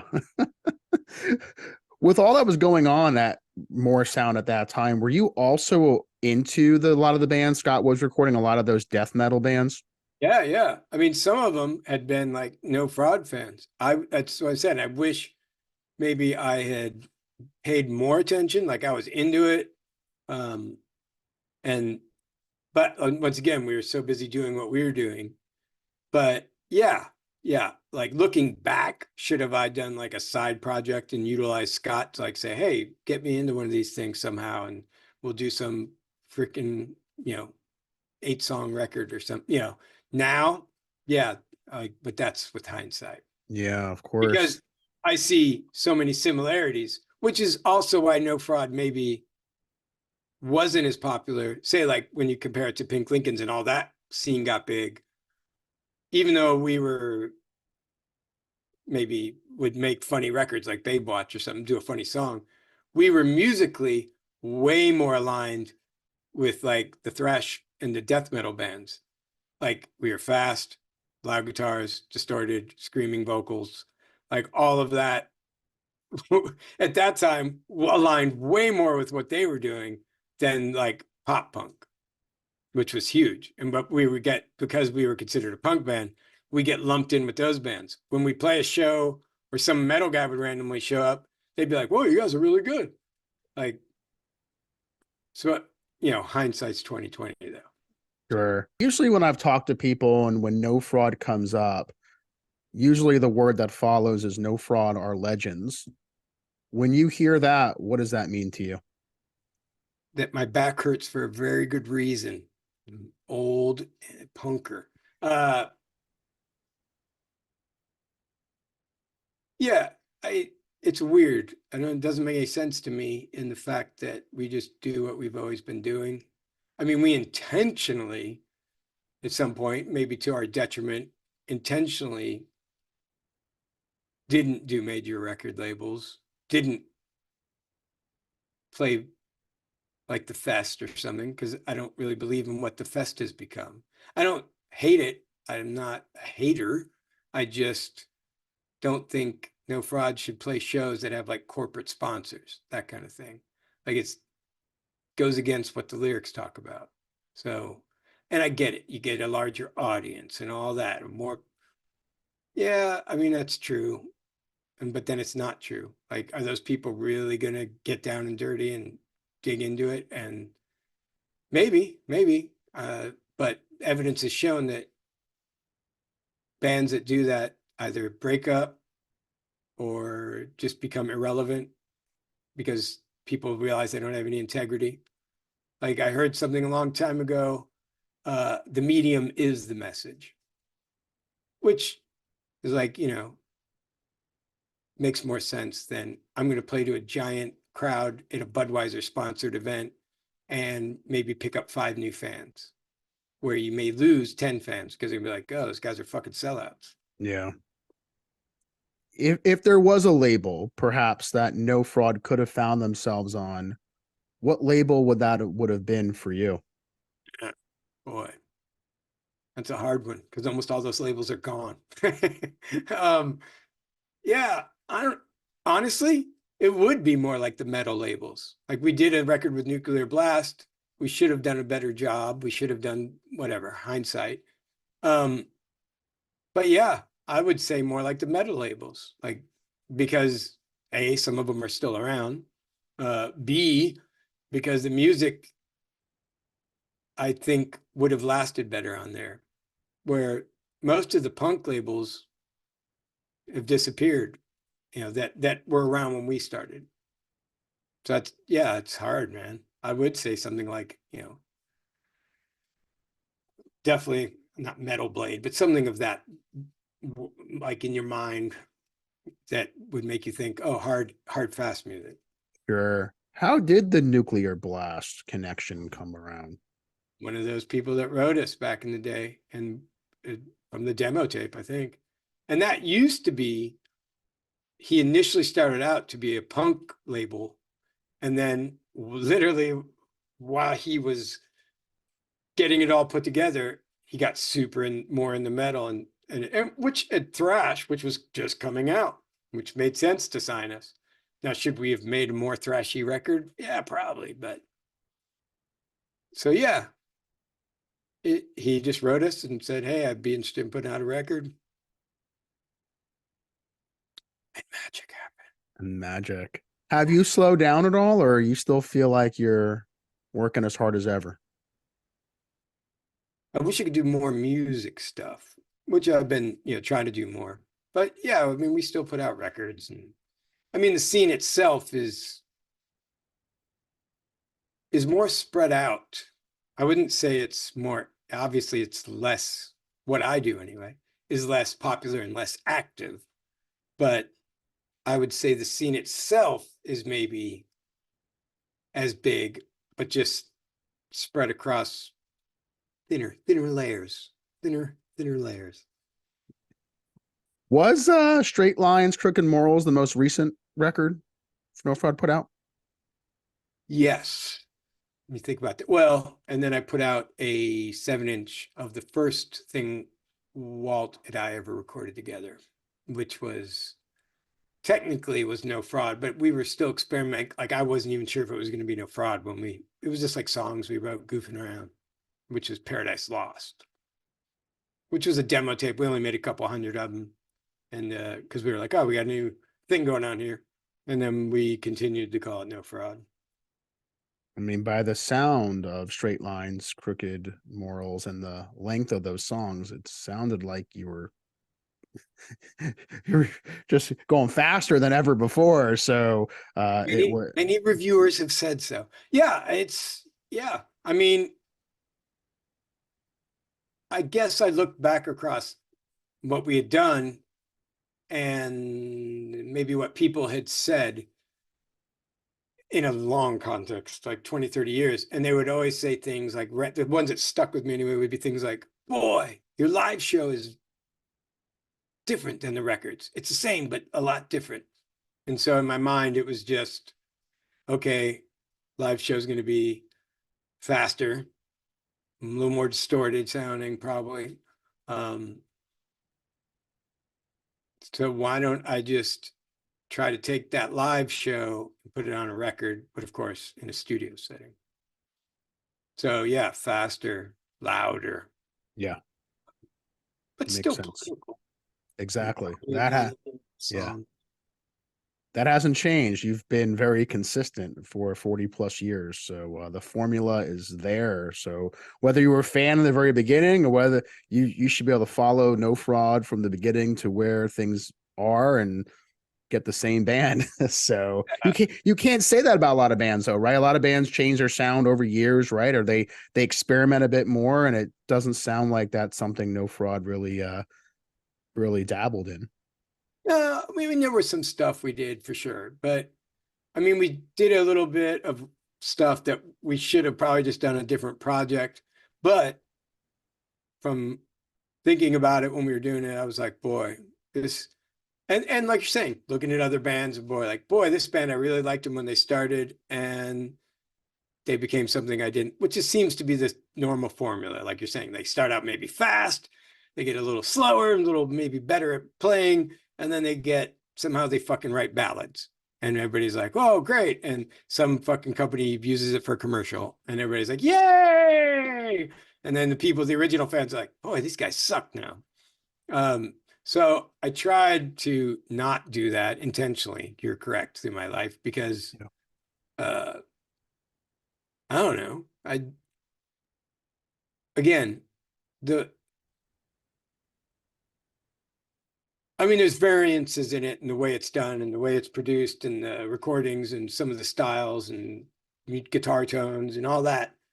But it would be like saying, hey, I think Salvador Dali should paint realistic paintings of just portraitures of fruit on a table without all the surrealism. Like, why? Why would you ask Van Gogh to not paint in his style? It's those people did those things because it's who they were inside, like part of their emotion and how they express themselves. Why would a band, like, you don't say, oh man, BB King never progressed. He just kept playing blues for 60 years. What a weirdo. Like, really?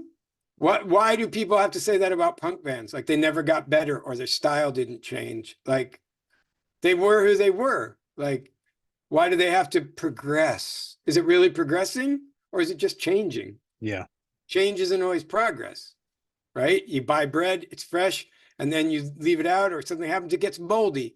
And then what are you supposed to say? Like, boy, that bread is sure progressed. Like, people are fucking stupid, as we say in our song. Like, come on, man. If that is the art somebody's making and they enjoy it, then that's their art to make. It's not really, you can be a critic of it, but you can't say they should have done this, they should have done that. It's just who they were. If you like the art, you like the art. If you don't like it, don't buy it. Don't go see it. Don't show. It's fine. If you're a trendy fuck, you'll just go to this whatever punk band's popular right now. Then you'll go over here and you watch this band. The band that you liked 6 months ago, yeah, you're not into them. I'm not going to go to that show anymore. Oh, and now there's this new band over here. They do this. I'm going to go see them. And those two other bands that I liked, I don't really listen to them anymore. Like, all right.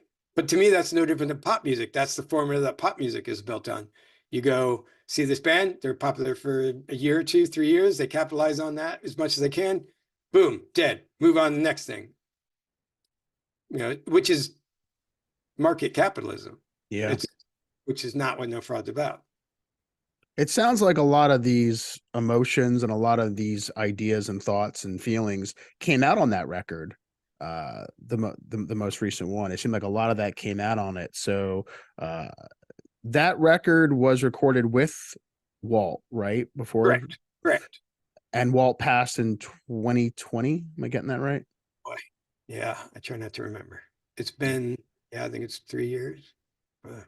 Yeah, we recorded it, started recording it. It was like Joe on guitar, Greg on bass, and Walt on drums. And then I play guitar on everything. I wrote most of them. I wrote a couple of them with different people. Some people from California, a couple of them with Raph from the Crumbs and Florida. And then, yeah, and then a couple with Joe for sure. Joe wrote some. And we recorded it, though, as far back as some of them is 2014, 2015 in Walt's studio in Florida. So, yeah, it was me also looking back and saying, like, boy, there's been like a lot of things that happened in Gainesville at the time. And I like Gainesville. We played there a lot. And, but like, the scene had, and it is not fully a monoculture, but it appeared to be a monoculture sometimes when you looked at parts of it. At least from the outside, real pop punk, ska punk, like things that sold. But there were tons of other bands there. And initially, when the scene started in the 80s, there was all kinds of bands. And for a while, they didn't promote any of that. At least now, and occasionally the fest and other things, they try to book a more varied approach, but still super heavy on one style of music.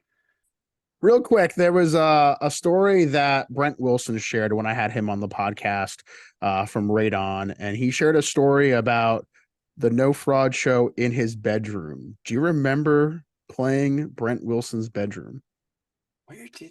What town was it?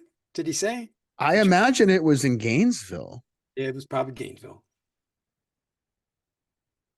Yeah.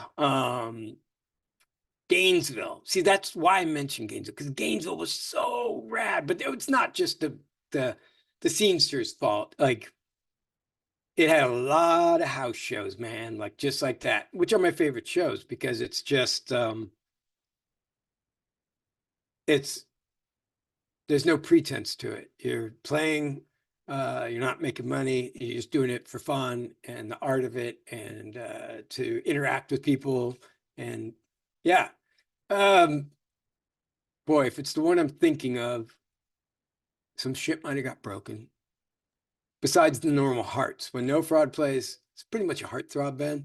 We were going to be a boy band, and then we realized maybe not good looking enough for that. But so then we got into punk and hardcore and thrash, and yeah, Gainesville, a lot of beer spillage. We ripped the paint off the original hardback floor one time. His house. If it's the one I'm thinking of, there might be pictures of that show actually online. I think it's with Guitar Pete, Jason on bass, and Rob Rampy on drums. If I remember correctly, it was a good lineup. It was a good beating went down. I think he sent me a picture too of Then it was that one. No Fraud at Yeah, that. Yeah. that was a good show, man. There was a lot of bodies in that little building. A lot of bodies, a lot of people, a lot of sweat, a lot of people falling on each other. My favorite. And it being the holidays and whatnot, and this being a episode that's in December. So talk about what is one of Dan Destructo's favorite Christmas songs. Fuck Christmas by Fear. I think that's my favorite one. I'm not sorry, folks. I'm not super into the holidays. Unless we're going to talk about Gaza or something. I don't know, but I'm not that into the holidays. You can't even talk about that stuff. See, this is part of what I'm talking about. Can't talk about any of those things, even in the punk world, where you used to be able to, people would be writing songs about it and it would be a topic and then we'd all talk about it and you'd learn things about each other. Now, unless you're in one camp or the other, can't really talk about it anymore. But no, I'm not really a Christmas music fan. Like I said, kind of got forced to play in that world when I was little. So when I heard Fuck Christmas by Fear, It's a good one. right down the heart. Tears tear me up. Tear me up. I know we're getting close to wrapping things up, but I do have to ask you about a documentary that was done several years ago. We Can't Help We're from Tampa. As far as I know, it's one of the few. There might be one other documentary that really brought out and shed light on the scene going on in the Tampa area. So what are your memories of that documentary, and how important was that, do you think, to the scene? Tony Patino, I think, made that, right? That was a good idea, man. Like it, in a way, sadly, the area is mostly kind of recognized just for the violence, which is weird considering how many bands came out of there and like random. Like I said, like all these different people came through, even just No Fraud that went on to be in other bands. And so it's weird to me, like Kirk from Buzz Oven, Weed Eater buddies. That Kirk was a Venice guy, was wanted to be in No Fraud. We were like, nah, at that time we just didn't fit. But all these different people came through. And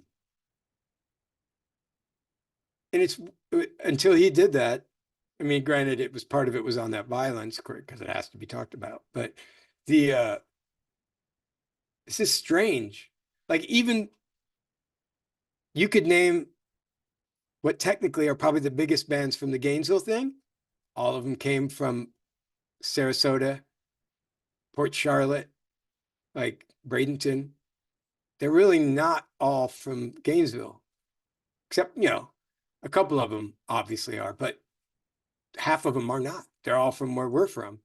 So and it's weird to me because, in 1979, we weren't really thinking about helping start all that to occur. But it would be interesting for somebody to do a real fully historical version, like you're saying. Maybe it would need to be segmented into regions, but yeah, it was very good because it started to document like all these bands and where they came from and the scene in general, how it started, to some aspects. And yeah, because it is, I think most people see the scene as being strictly California or like Northeast. And the whole Florida thing, I remember some statistic at one time that might have been in the late 80s or early 90s. Like Florida somehow had as big a record sales as some of the, not bands, but purchasing of punk was like that large in that area to distribution. So it was like, boy, there's this obviously a ton of people down there that are into this music, some different forms of it, and yet it's never taken seriously. So it's strange. So I think it was awesome that it made a solid statement that, hey, there's stuff has been going on here forever. Right. And I know that was more focused in on punk, but if you think more broadly, what band in the area comes to mind that you think was just very under the radar, you wish would be known or have more notoriety or would have done more? Does any band come to mind, not just punk itself, but just in general in the area? It's a good question. Yeah, it's hard for me to like, yeah, that's a good question. I think a lot of the metal bands got good recognition because they got good distribution. So that's awesome. Like I'm glad for those bands. Yeah, it's hard, man. That's a hard one. Boy. I think there were definitely, would say this, there's definitely bands that should have gotten more recognition because from touring and recording and doing what I do for a living, I see bands that are huge, money and popularity wise, that have people in them that I know are nowhere near as talented as people I've played with in Florida. Like I'm speaking of Florida bands. And that part's hard on me because I'm like, boy, these guys are just hacks and they're cashing in. Well, there's always people I know that have done tons of hard work and poured their heart into it. And some of them, didn't survive. Some of them are dead because they went and did other stuff or just stopped making music because they felt underappreciated or unappreciated. So that sucks. And that's where, when you look at the scene as a whole, and I'm not picking on Green Day, I'm just saying like that's a good delineation, a time when all of a sudden there was money in punk, kind of like that. To me, was a mark of poor stewardship because it did bury all the other bands. Like that central focus on that style or that also came into play was something that hadn't been super big before was, well, who are you guys? You're not making any money. You're not popular. Like all of a sudden the measure of capital gain became the demarcation of if you were successful or not. And that was bad for the artists in general, because now they started having this self-worth issue. Whereas before that wasn't a big deal. Like, I'm just doing it. I'm making music. I'm making art. And my 100 friends dig it and we're all having a good time. And of course you get older and you have to make money or whatever. But that didn't mean that bands couldn't have still kept going and just had a job. maybe you're not touring as much, but you could still play and make art and do creative stuff. But that explosion of the monetary part of the scene, I think, helped wipe out that other part of the scene, where maybe had it not had that meteoric rise into the canon of the pop society and money, maybe the scene would have still been healthy and growing and kind of, and maybe the more DIY part of it, like maybe there would have been some people that said, hey, you know what, I got some money, I'm going to open a little club. I don't care if I'm making a lot of money, I just want the club to exist so there's a place for us all to go. And that whole idea got stomped out. Yeah. It would be a natural progression of the DIY. Like people did go on, like Walt built a printing aspect of it.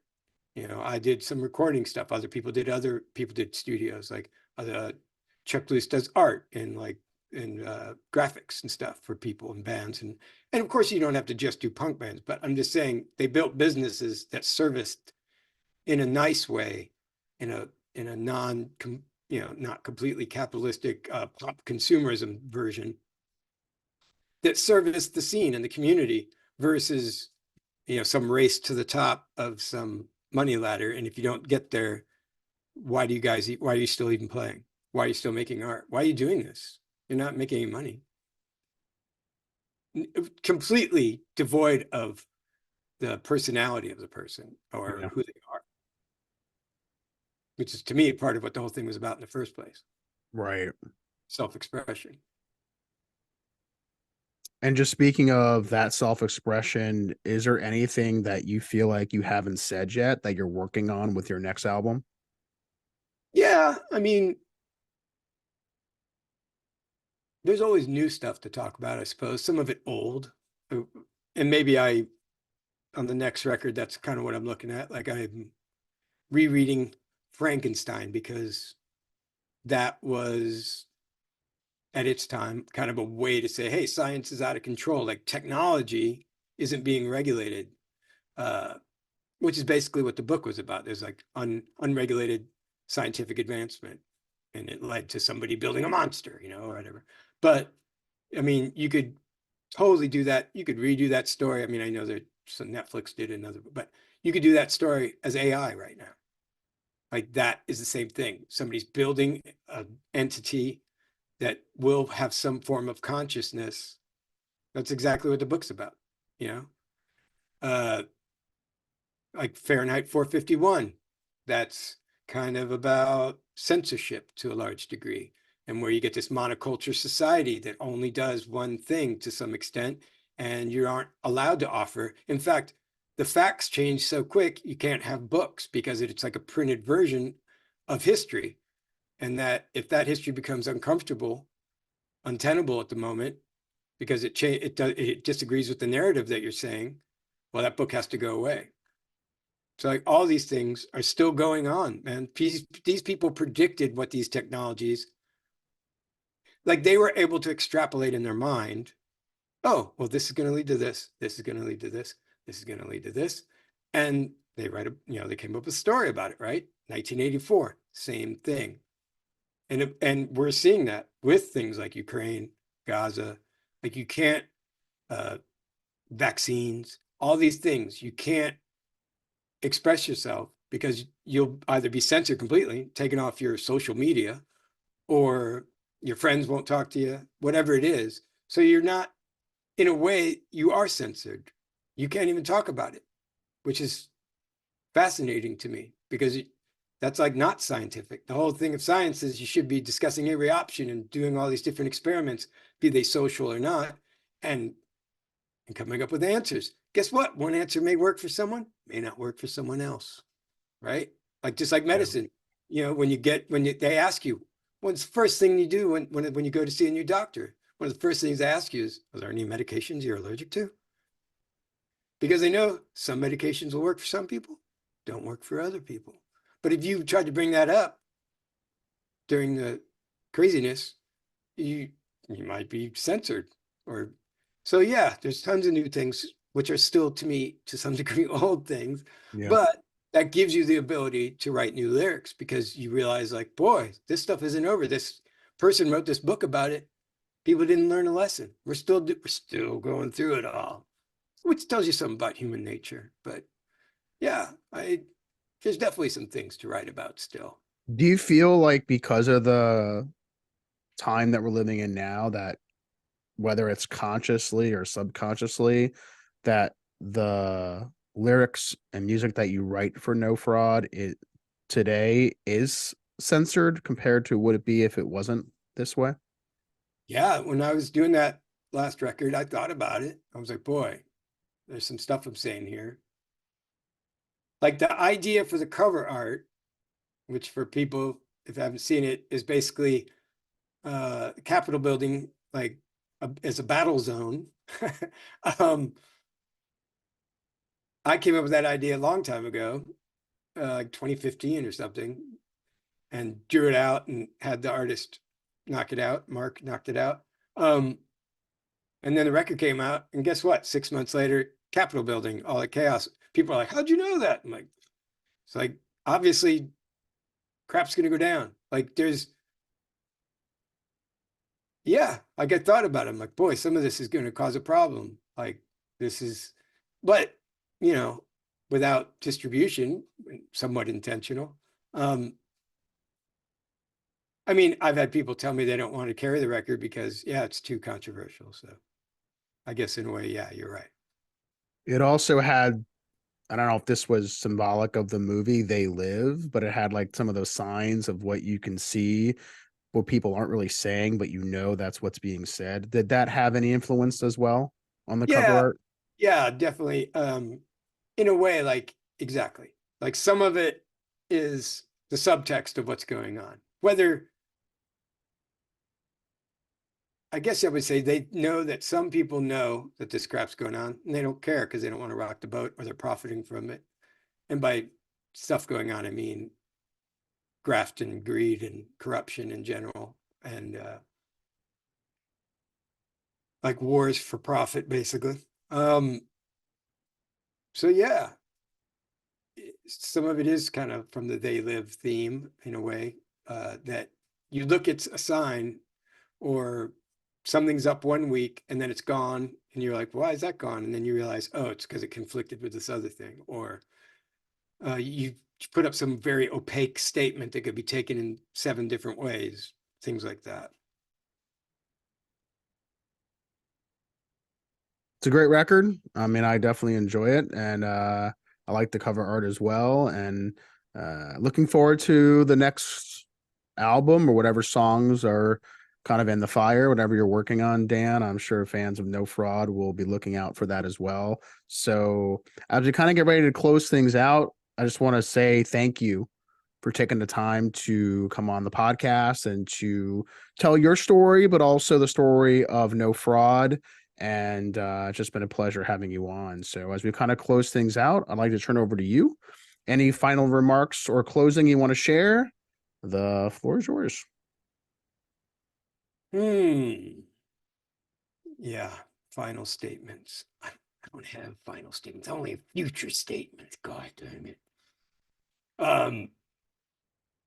Come see the show. I know you're going to be scared. I know you may be scared. You may wet your pants a little. We like that. We like wet pants occasionally. Come to the show. I, if I single you out, it's only because I love you. And I want you to grow with me as a flower. We'll both grow together, intertwined into a beautiful lattice work over which nothing can pass. We're so high. No, it's about love. In the end, it's about love and maybe a little bit about hate. The two things beaten together. Just enjoy yourself. Enjoy yourself, people. Have a good time. Maybe do things that are a little dangerous sometimes. Do things that aren't dangerous the other. You know, have fun. Stay free. Most importantly, don't get pinned down. And thank you for having us, good sir. 2 thumbs up on this end.